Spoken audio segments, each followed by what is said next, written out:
Les départs de ce prix Greyfield 2012, un groupe 2 avec tout de suite un bon départ côté corde pour Albion, mais également pour First Date, Sonoa également qui est là, avec le 3-1 Chalamzar qui va assurer le train pour son compagnon de Kazakh, le 2 Kézampour qui vient se porter dans son sillage. Albion est tout près en 3e position avec Sonoa qui est 4e, First Date qui est 5e et la dernière position pour El Dandy, une toque jaune. Concurrents qui sortent du premier tournant sous la conduite du leader, le 3 Chalamzar et Thomas Huette. En 2e position vient le 2 Kézampour avec Albion qui est 3e, à son extérieur le 6 Sonoa. En avant-dernière position, la toque rose, c'est l'As First Date, accompagné également par le 4 El Dandy.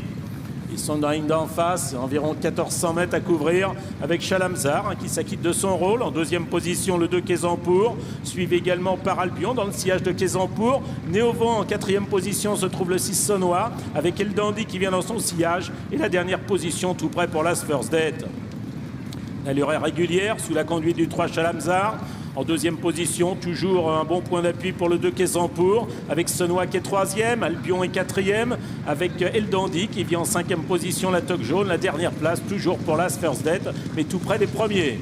Les premiers qui sont déjà dans le tournant de la fouilleuse, avec Chalamzar qui a l'avantage devant son compagnon d'écurie, le 2 Kézampour. Sonoa est 3e, Albion est 4e, El Dandy vient ensuite, et c'est toujours l'As First Date qui ferme la marche. Sortie du tournant, il reste environ 500 mètres avec toujours Chalamzar qui a l'avantage, Kézampour dans son sillage et Christophe Lemaire qui l'a décalé. Sonoa est en 3e position, Albion attend son heure, El Dandy qui tente de progresser à l'extérieur en compagnie de First Date qui n'a pas encore l'ouverture.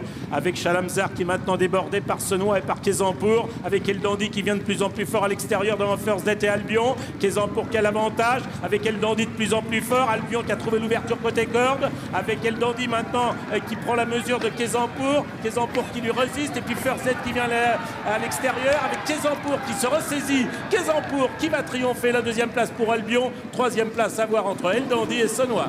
Voilà, victoire du courage aujourd'hui pour Kézampour qui un instant a paru peut-être dominé pour la victoire mais qui s'est montré vaillant jusqu'au bout pour finalement gagner ce prix Greyfield. Il gagne de peu mais il gagne tout de même le favori Kézampour qui portait le numéro 2, 1,80 en cote individuelle, 1,70 pour la cote de l'écurie. Albion se classe 2e, tout près de Kézampour, le numéro 5 et 3e place à voir entre El Dandy, le 4 et Sonoa, le numéro 6.